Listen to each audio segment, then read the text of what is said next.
I've started the recording. Okay, thank you.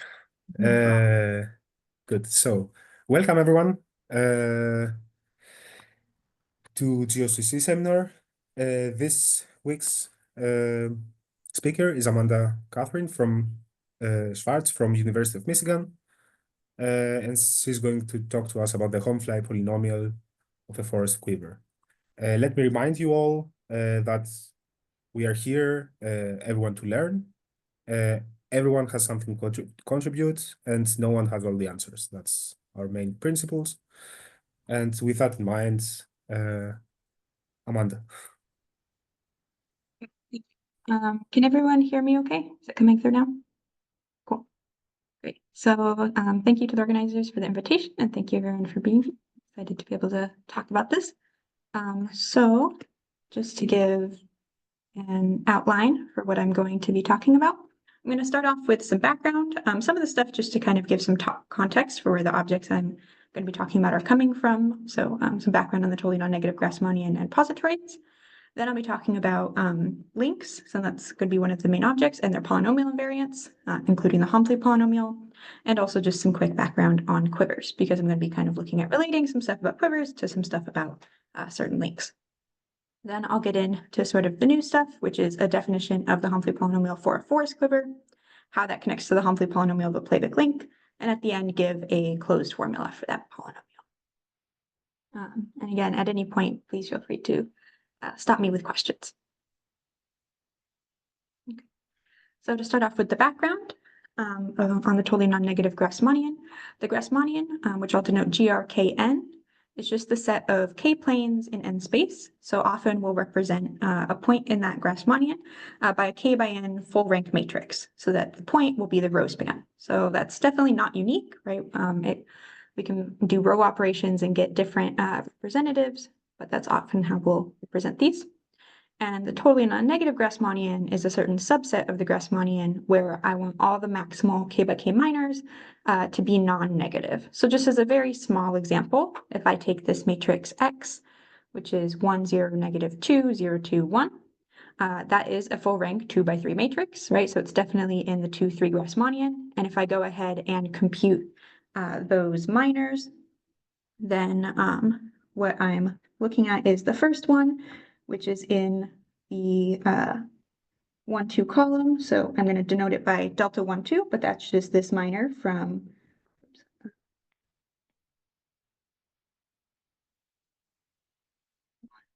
0, 0, 2, right? The first 2 columns, delta 2, 3 is going to be the minor from columns 2 and 3, and so on. Those are all going to give me non-negative numbers, and so this is going to end up being a point in the totally non-negative Grassmannian 2, 3. And there's a nice stratification of this totally non-negative Grassmannian based on associated matroids. So if we take any point in the Grassmannian, we can associate a matroid, which basically just tells me which are the non-zero minors. So I'm taking all this is going to denote a k element subset of bracket n, by which I mean the set 1, n. So I'm just picking those are going to index my columns, and I'm picking the ones where the corresponding minor is not equal to 0. And a positroid is going to be a matroid, which I get by taking the matroid of a point in the totally non-negative Grassmannian. So by definition, these are realizable matroids, right? And I find them by thinking about what I could get as the matroid of a point in the totally non-negative Grassmannian. And this gives us a nice way to break up our totally non-negative Grassmannian into positroid cells. Basically, what I'm going to be doing is just grouping the points in the totally non-negative Grassmannian by their matroid or their positroid. So it's going to be a disjoint union of all these positroid cells indexed by positroids, where it's just the points in the totally non-negative Grassmannian with that given positroid. This is actually a very nice stratification.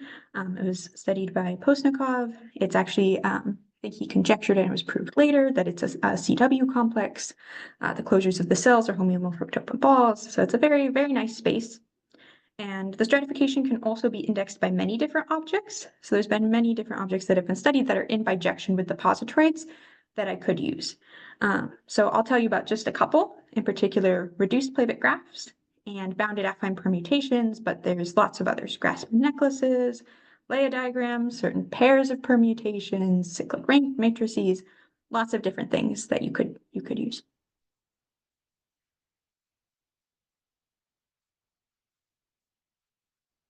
So for the first couple objects that I want to tell you about, the first one is a bounded affine permutation. So that's going to be a bijection from the integers to the integers, satisfying 3 different properties. So the first is that it's periodic. So f of I plus n is equal to f of I, parentheses, plus n, for all I, right? So I really just need to tell you where 1 through n go, and then that determines the rest of the permutation. It's also satisfies the condition that for all I, f of I is in between I and, oh, that's a typo. That should just be I plus n. So get rid of this guy here. And the sum of f of I minus I from I equals 1 to n is going to be k times n. We know it's going to be a multiple just from the fact that it's a bijection. You should be hitting every residue mod n once. Given that it's a bijection, we have this periodicity, but k is sort of recording that there. And the next object is going to be playback graphs. And a playback graph in general is just going to be a planar bicolored graph. So that's where this word playback comes from, just taking the beginning of these 2 words here, which we embed in the disk, and the vertices are going to be colored black and white. So I'll draw these with sort of a dotted line to indicate the disk. Those aren't part of the graph, but I do have some vertices on the boundary there. And from these, again, I'll be wanting to work in general in terms of getting a bijection with reduced playback graphs, which I'll tell you what those are in a second. But we can, given any playback graph, get a permutation. And the way that I'm going to do that is I'm going to start at my boundary vertices and say, where does that go, right? So in this case, this is going to be n equals 5 since I have 5 boundary vertices. And if I want to say, where does 3 go, for example, I'm going to start at my boundary vertex 3 and head out along the edges.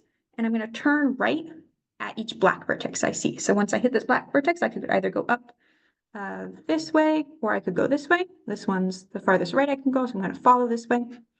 And then if I hit a white vertex, I could go to the right or to the left. I'm going to go as far left as I can, so I'm going to turn this way. Black vertex, I turn right, and I go up here. And so what that's going to tell me is that 3 is going to get sent to 1. And if I want to satisfy this kind of boundedness condition, I want the image to be at least 3. And so I'm going to add 5 and then say that 3 goes to 6. And so that's what I'm going to get in my permutation here. So this is saying, giving you the images of 1 through n. So I'm saying that 1 gets sent to 4, 2 gets sent to 3, or it's sent to 5, and 3 gets sent to 6, which I get by following these trips in this way. Any questions so far?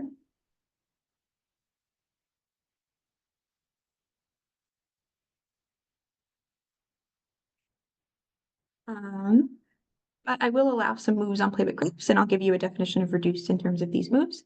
So in general, I'm going to allow 4 different moves later on. Sometimes I want to restrict to the first 3 moves. So the first move is a square move. So if I have this kind of trivalent, bipartite square appearing in my playback graph, I can switch all the colors of the vertices. B is this contraction, uncontraction move where I can sort of contract an edge that has endpoints of the same colors. C just says that I can add and remove degree 2 vertices wherever I want. And D is a move that I won't always allow. So this one affects reducedness.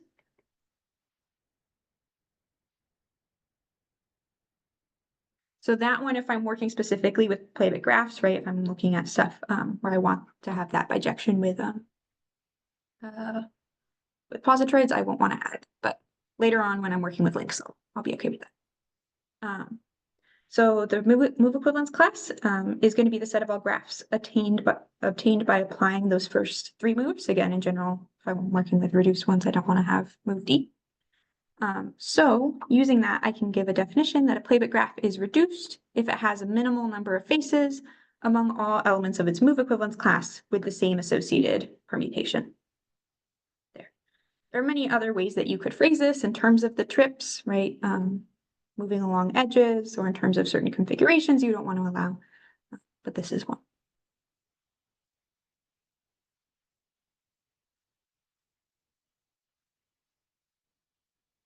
So that's the end of sort of the background there. Now I'm going to start talking about links, since I'm going to be working with links associated to these playback graphs.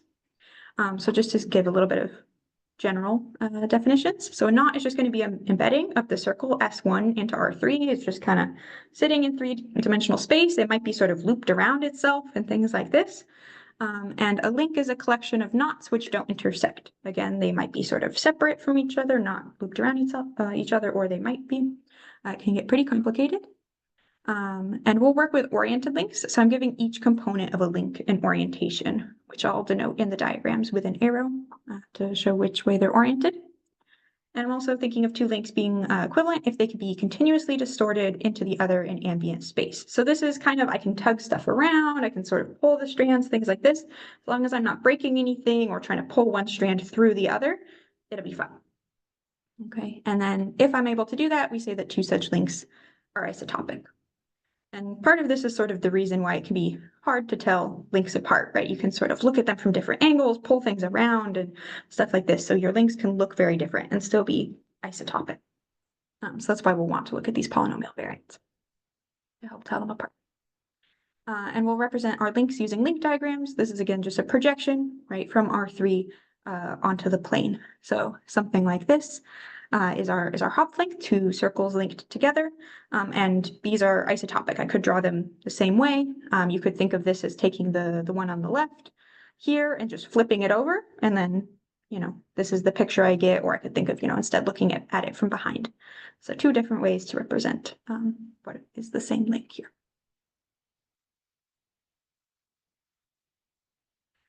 And the ones that, the links that I'll be most specifically interested in are these playback links that I get from playback graphs. So this is something I can do with reduced or non-reduced graphs. If I am working with a reduced playback graph, then what I'm getting is a playback, a positoroid link. And yeah, it does look like a turtle. That is cute. So yeah, there are many other ways to get positoroid links. So there's a way to get it to write down a braid or draw a link diagram based off the bounded affine permutation, based on the lay diagram, based on other pairs of permutations. So there are a lot of different ways that you could get these positoroid links. So this is sort of a generalization when I'm allowed to do this for non-reduced playback graphs. And the way I'll do it is starting off pretty similar to how I was drawing the strands to figure out the permutation of a playback graph. In particular, I travel along the edges, right? So you'll see that this one that down at the bottom here that starts at the boundary vertex 3 is doing the same thing that I drew before.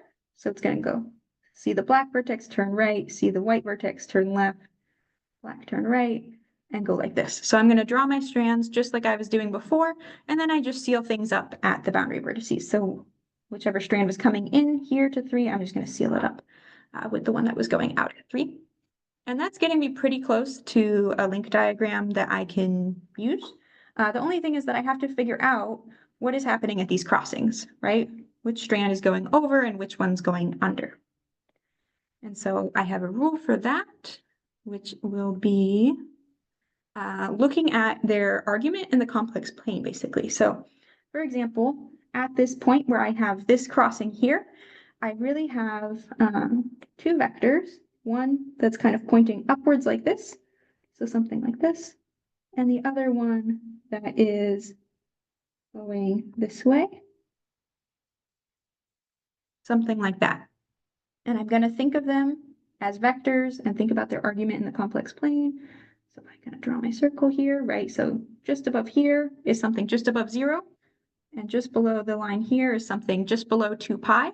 Right? If I'm thinking of it in radians. And so the one with the smaller argument is going to go on top. So in this case, the red one has the smaller argument.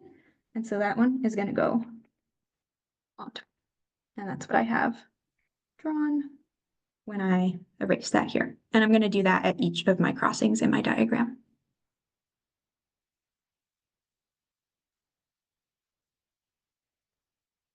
And then there's just one sort of subtlety you need to take care of based on that rule, right? Looking at that, you might have guessed it, what happens at that point where the argument changes from just above 0 to just below 2 pi, or just below 2 pi to just above 0, right? So here, what I had was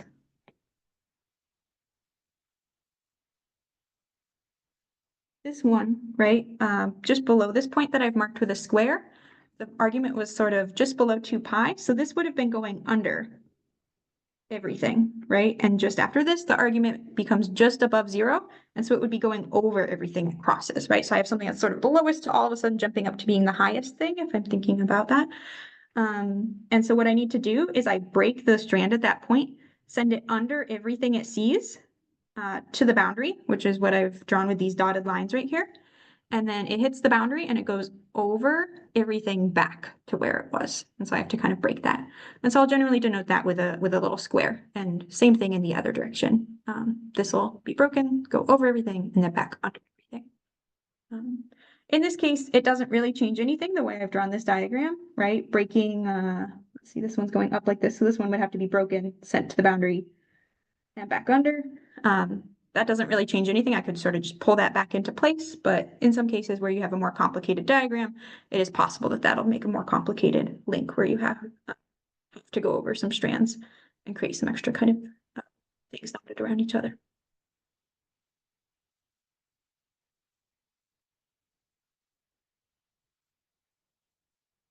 And so once I have those links, the thing I'm going to be interested in is the HOMFLY polynomial. So this is a link invariant. It's going to be a Laurent polynomial in the variables a and z. So the denominators can be monomials in a and z. And it's defined recursively. So I'm going to say that the unknot, just, a random circle not looped around itself or anything like that, it has a value of 1.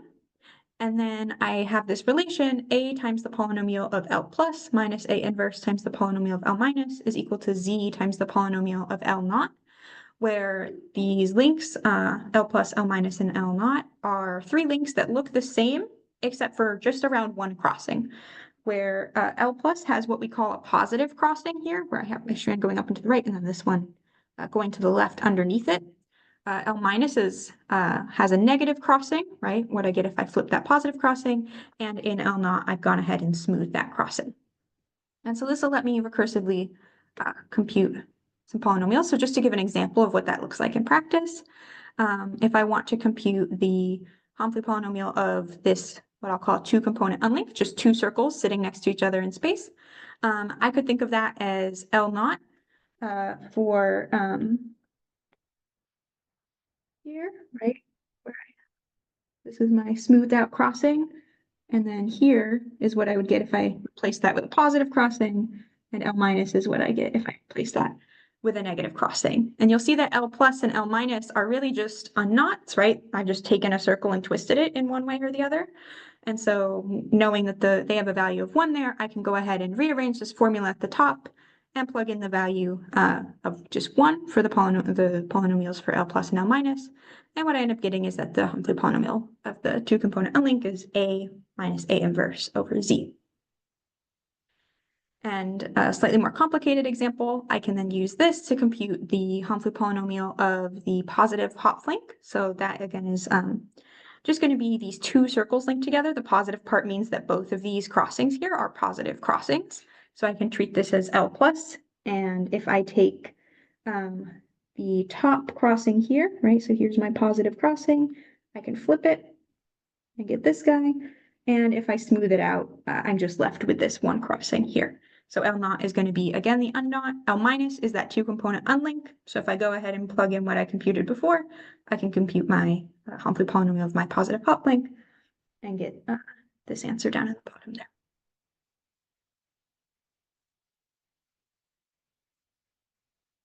But you can see how sort of fairly quickly this could get complicated, right? If I gave you even just a slightly more complicated link, since you have to do this sort of one crossing at a time, figure out what links you have, which HOMFLY polynomials you already know, it can get a little bit tricky. So I'm going to, the problem I'm working on, try to avoid having to do that and having to draw out the link and apply this procedure directly. All right. And this is actually stronger invariant than the Alexander polynomial. The Alexander polynomial was actually the first not polynomial discovered in the 1920s. This one's just a one variable polynomial. And there are many ways that you can define this. Usually it's only defined up to sign and multiplication by a power of t, because in some of the other ways to compute it, there are kind of certain choices you can make, and generally depending on the choice, you'll be varying by this multiplication. But Conway in the 60s discovered that it satisfies a skein relation, very similar to the one I just showed you for HOMFLY. So we have that the difference of the polynomials for L plus and L minus is t to the 1/2 minus t to the negative 1/2 times the polynomial of L naught. And so again, if we fix the not to have a value of 1, we get a specific choice. So we don't have that kind of ambiguity about the powers of t. And in particular, you'll see that if I set a to 1, right, in the HOMFLY polynomial, there was an a out front here and an a inverse here. So, right, that gets me this, and I just plug in z equals this, t to the 1/2 minus t to the negative 1/2. We see that the Alexander polynomial is actually a specialization of HOMFLY. So it's a slightly weaker invariant. Perhaps easier to compute. And the last thing I'll need about sort of general link invariance here is being able to take connected sums and what happens then. So the connected sum is what happens if I sort of line up my links, and I'm going to want them to have sort of opposite orientation here, right? So this one is pointing down and this one's pointing up, and then I can connect them. So I can go over, hop over here, and I can also, as I'm going up this way, instead hop over here and continue this way. And that's what it's going to be to take the connected sum. And in general, if I have links with multiple components, taking the connected sum is not really well defined. It is well defined for knots. If I'm taking two knots that just have one component each and taking a connected sum, that's totally fine. For links, it depending on which components you kind of take the connected sum at, you might get different results. But the nice thing that we can still use is the HOMFLY polynomial kind of can't tell the difference. So the HOMFLY polynomial, no matter how you take a connected sum with links, is still going to satisfy the property that the HOMFLY polynomial of the connected sum is the product of the HOMFLY polynomial of the two links that you have. So I guess in a way that sort of shows some limitation of the HOMFLY polynomial, that it can't tell apart everything, but that'll be useful for us here. And now the last kind of object I need to define, which I won't get into too much detail, is quivers. So again, we're kind of thinking about these in the cluster algebra sense, but I'm just going to say that they're a directed graph, again, with no directed 1 or 2 cycles. So no loops or directed 2 cycles. And I'm going to be focused on forest quivers. So the underlying graph should be forests, no multiple edges, no cycles or anything like that. And I'll end up really thinking of them just as that forest, that underlying graph without the orientation, which might seem a little bit weird, but really that is sort of what I would hope, because if there is a mutation invariant here in the cluster algebra sense, any two forest quivers with different orientations should be mutation equivalent. So I would kind of hope that it didn't depend on the orientation for these kinds of quivers here. That's not too familiar. You can just think of it as a. And I need to tell you how to get these from playbook graphs. So the way that we're going to do that is, given a playbook graph, I'm going to look at all my interior faces, meaning the ones that don't touch the boundary of the disk, and I'm going to put a vertex in each of those.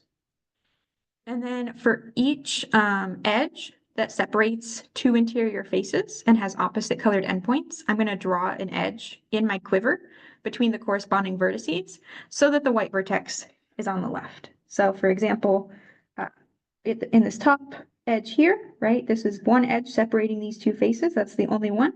And I'm going to draw it pointing downwards, because then this white vertex here is on the left as I follow that edge. And I'll do that with each of them.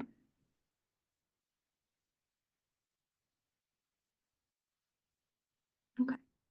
So now that I've introduced all the things, I'm going to maybe tell you why should we think about playbook links? Why should we think about HOMFLY polynomials of them? Why should we think about that with quivers? This is just one example.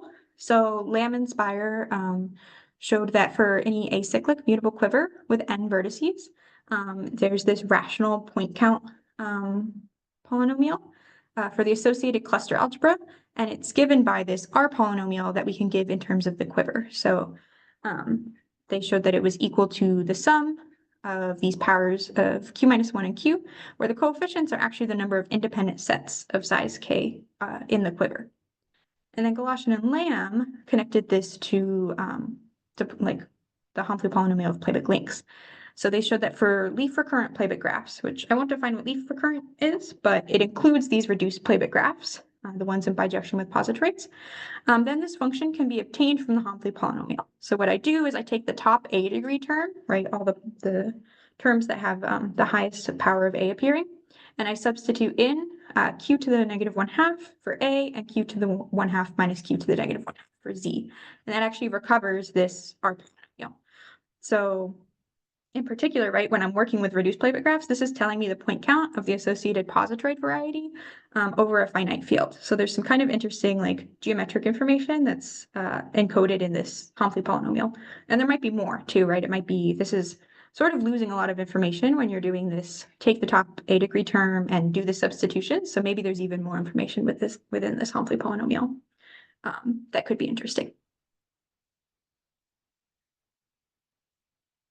And so now I'm going to get into the new things that I am going to introduce to kind of try to connect these things even further. So the new definition is going to be the HOMFLY polynomial of a forest quiver. So again, I'm taking a quiver where the underlying graph is a forest, and I have this recursive definition. So if the quiver is empty, I'm just going to say it has a value of 1. If it is a single vertex, I'm going to say that it is z plus z inverse over a minus z inverse over a cubed. I know that might look a little weird, but if you remember, that was the HOMFLY polynomial of the HOMFLY, so that's kind of where that choice is coming from. And then if I have a leaf in my quiver, I can compute recursively by removing that leaf. So I'm going to say that the value is equal to z over a times the polynomial of the quiver if I just remove that leaf, plus 1 over a squared times the polynomial if I remove that leaf and the vertex it's next to, which might disconnect our quiver, right? So I also need to know what happens if we have a disconnected quiver. And in that case, I'm just going to take the product of the polynomials for the components. And I can define the Alexander polynomial similarly by doing that same substitution I would do in the link case, setting a equals 1 and z equals t to the 1/2 minus t to the negative. So just an example, right? Again, I gave you a recursive definition. I can go and tell a computer to compute these. These are just some sort of small examples, right? So definitely the HOMFLY is looking more complicated than the Alexander. But you can see even for this not crazy big quiver down at the bottom, they get kind of complicated kind of quick. But sort of my main goal is going to be, right, to sort of figure out, can I go directly from the quiver to these polynomials? Can I figure out, right, how these are showing up? And find a closed formula beyond just this recursive definition. But I also want to answer, in a way, a question of, is this even well defined, right? To talk about the like, does this make sense to talk about the HOMFLY polynomial of a forest quiver in relation to the HOMFLY polynomial of like the corresponding Playback link? And the answer is yes, at least if you have a connected Playback graph with a forest quiver. So I have a result that the HOMFLY polynomial of the Playback link is equal to the HOMFLY polynomial of the quiver. So kind of justifying this name for the HOMFLY polynomial of a forest quiver. So in particular, if you have any two Playback graphs where their quivers are orientations of the same forest, then they're going to have the same HOMFLY polynomial. And also you kind of, in this case, just need to know stuff about the quiver. I don't have to go through the whole process of draw the Playback link and then resolve the crossings and do the whole thing. This gives me a way in this case to just compute it recursively using this definition based on the quiver, which is kind of nice. So I don't have to draw everything. And I will kind of go through and sketch a proof of this just to sort of help give an understanding of some of these manipulations we can do with our Playback graphs, and also to justify the definition, the recursive definition. Maybe it looked a little funny, so I'll kind of show you why that's the definition that we would. So we'll work just by induction on the number of vertices. Check the base cases first. And then for the inductive step, I'm either going to use a kind of skein relation, like we saw with the HOMFLY, how the HOMFLY polynomial was defined, to relate graphs that are obtained by removing edges around boundary leaf faces, which I'll define in a second, but that's going to be the analog of removing leaves in the quiver. And I'll show that if the quiver is disconnected, then the playback graph is actually a connected sum, right? So I'm going to get that product there, which is like what was showing up in the definition where I was taking the product. I had a disconnected quiver.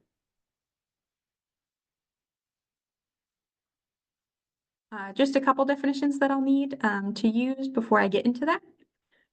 So first is that a playback graph we'll call simple if that directed graph that I get from it is a quiver, meaning that it doesn't have any cycles of length 1 or 2. And then the bipartite reduction of a playback graph is what I get if I use local move B. That was that contraction, uncontraction move along an edge with the same colored endpoints. So right, if I have, you know, an edge with two colored the same colored endpoints, I can contract those to kind of get rid of that and end up making my graph bipartite. And the tail reduction of a playback graph is the result of using that tail removal move where I remove edges to the boundary until I can't anymore, because those won't change the length. So it just makes a kind of simpler diagram, simpler graph. And those boundary leaf faces are going to be faces where in the tail reduction, F has this kind of form pictured. So it's bounded by just two edges, one of which E is separating F from a boundary face, right? So this dotted line is going to be the boundary of my playback graph. And E prime is separating F from another interior face F prime, and they are opposite colored endpoints.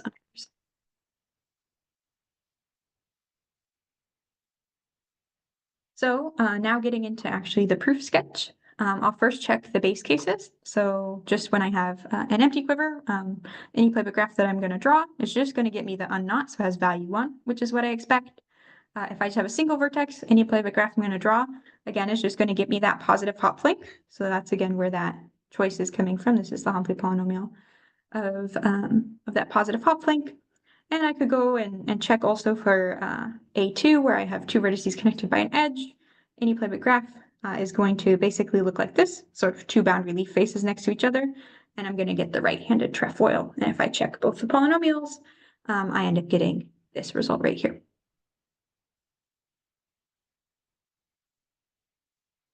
And so now for the first kind of step in the inductive step, it's going to be looking at those boundary leaf faces / taking away leaves.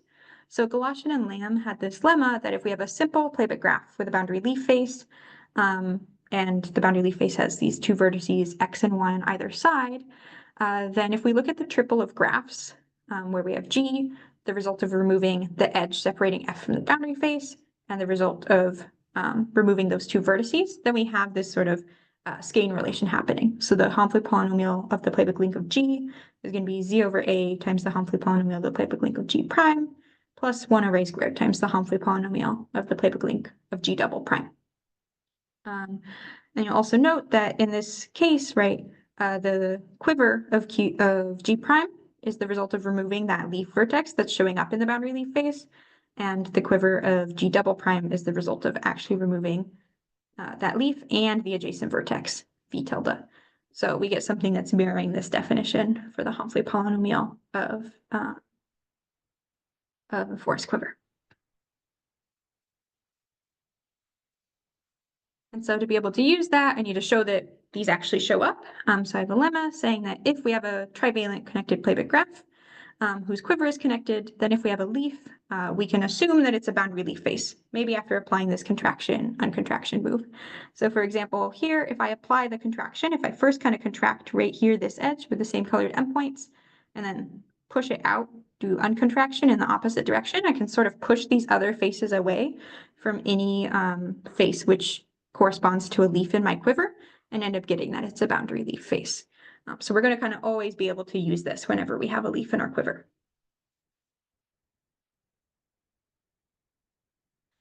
All right.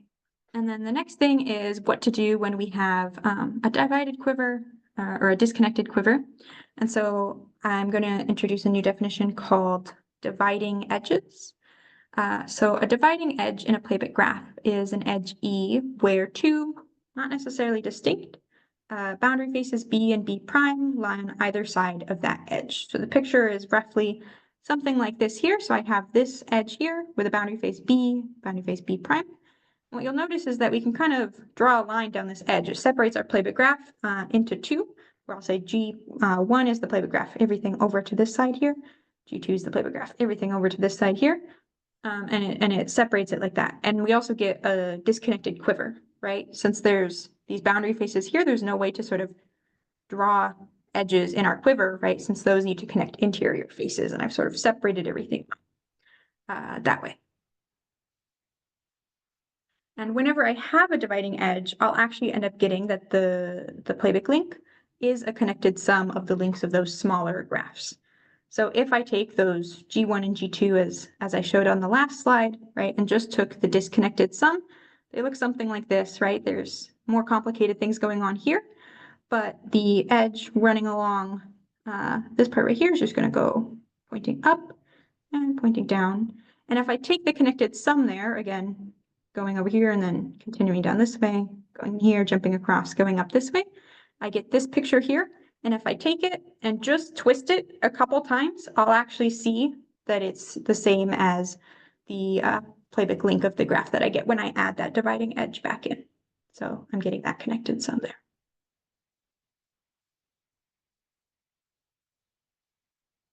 All right, and again, I need to be able to use this. I need to show that this always happens. We can always find a dividing edge.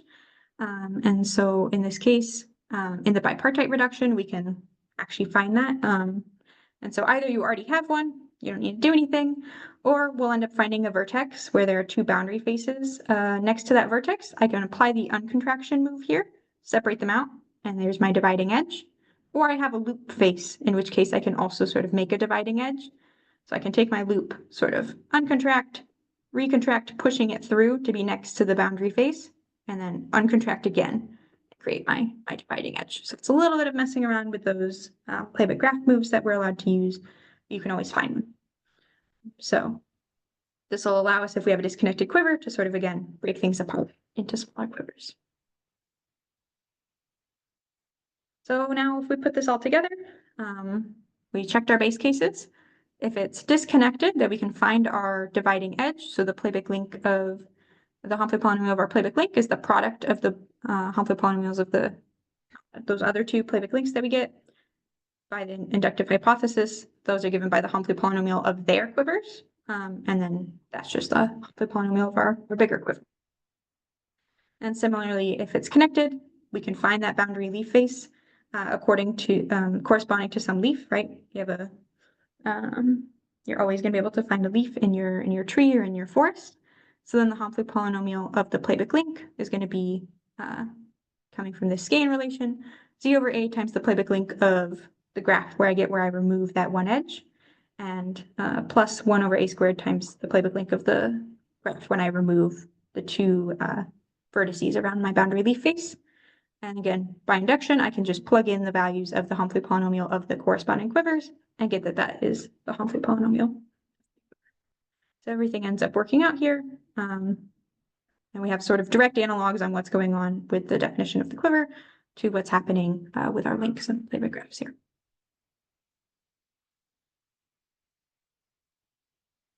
And so finally, after showing that's well defined, I gave you a recursive definition, right? We kind of saw how that showed up. But I also have a closed formula for the HOMFLY polynomial. So if we have a quiver with n vertices, I'm actually going to fix a root vertex in each component. So I'm thinking of each component of my forest quiver as a rooted tree.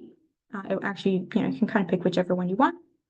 And given an independent set I in my quiver, I'm going to let P of I be the number of vertices in Q, which are the parent of at least one vertex in my independent set. Again, parent in that kind of rooted tree setting. And then I have the HOMFLY polynomial is given by this polynomial, which is 1 over a to the n times a sum over all ij greater than or equal to 0 of z to the n minus 2i times 1 minus a inverse to the j, where these coefficients are the number of independent sets of size I such that P of I is equal to I minus j. So I know that's a little bit of a mouthful, but let me show an example. Again, there's my formula at the top, and I'll just take a small quiver D4 to demonstrate. So I'm going to pick my root to be just this top leaf that I've circled. And so the only non-zero coefficients that are going to end up showing up are the 5 pictured here. And so the way this works, for example, is C21. This should be independent sets of size 2, where the number of parents is 2 minus 1 equals 1. So I'm looking independent sets of size 2, where there's one parent vertex. And so those are going to be these 3 here, where the red vertices are the ones in my independent sets, and the green are the parent vertices. And so that's what I'm going to get. And then I can go ahead and plug this into my formula and get this as the HOMFLY polynomial, which if I simplify and combine by a degree, gets me this HOMFLY polynomial here.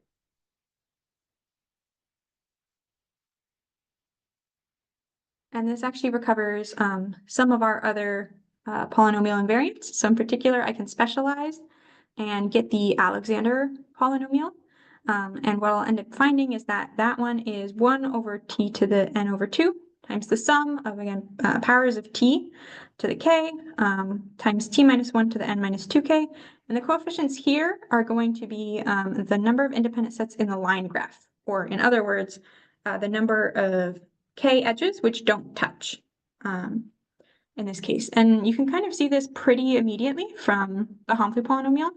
So in particular, since that was coming from when a is equal to 1, right, everything here is going to disappear except for when j is 0, right? So I'm really just looking for the coefficients where j is 0, which is going to say that I'm looking for independent sets where there's I vertices and I parents. So each one is going to have its own parent, and I can just connect those and make an edge. So for example, here this coefficient where again we have j is 0, in each case our one vertex has its parent, and that corresponds to an edge here.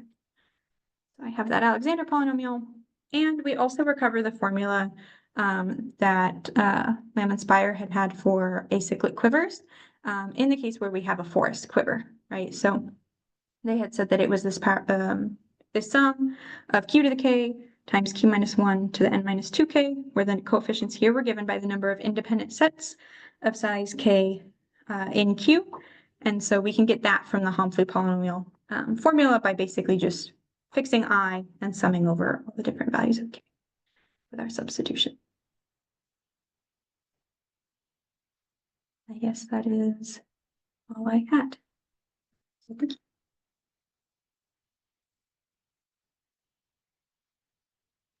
Any questions? Okay, thank you very much. Yeah, any questions?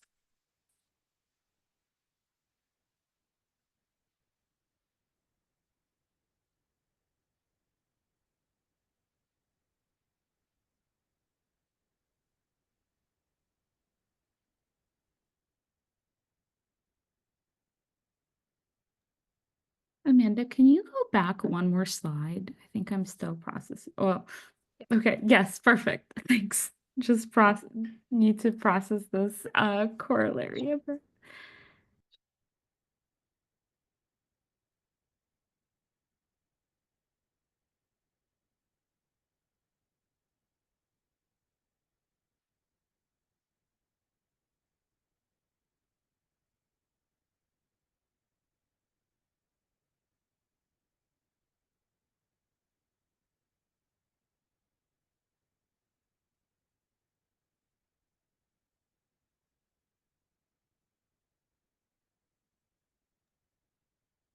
Okay, I have one more reminder question. I like that we're recovering this formula. That's great. Can you remind me where we got that formula from? The one that you mentioned in the remark, the equation 3.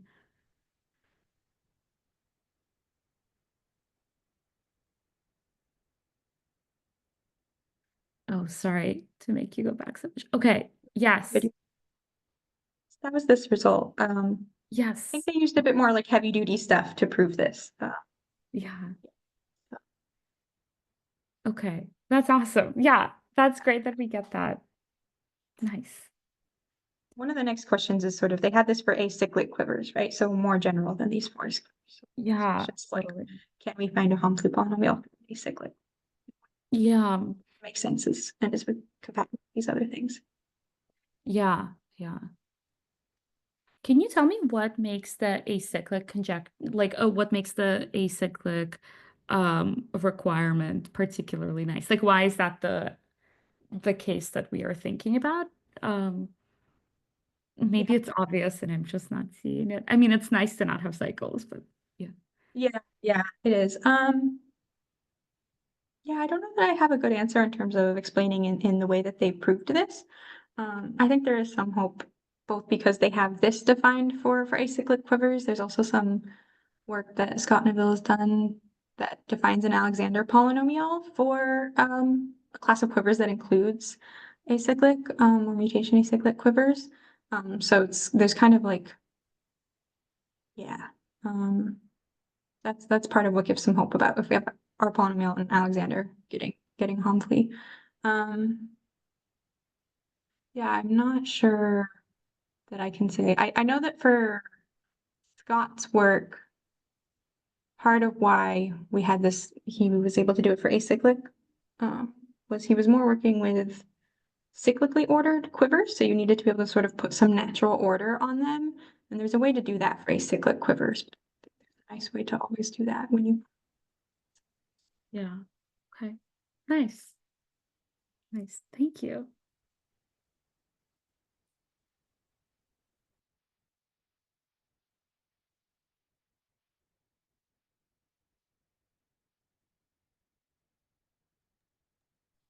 Okay, let's thank the speaker again and stop the recording. And then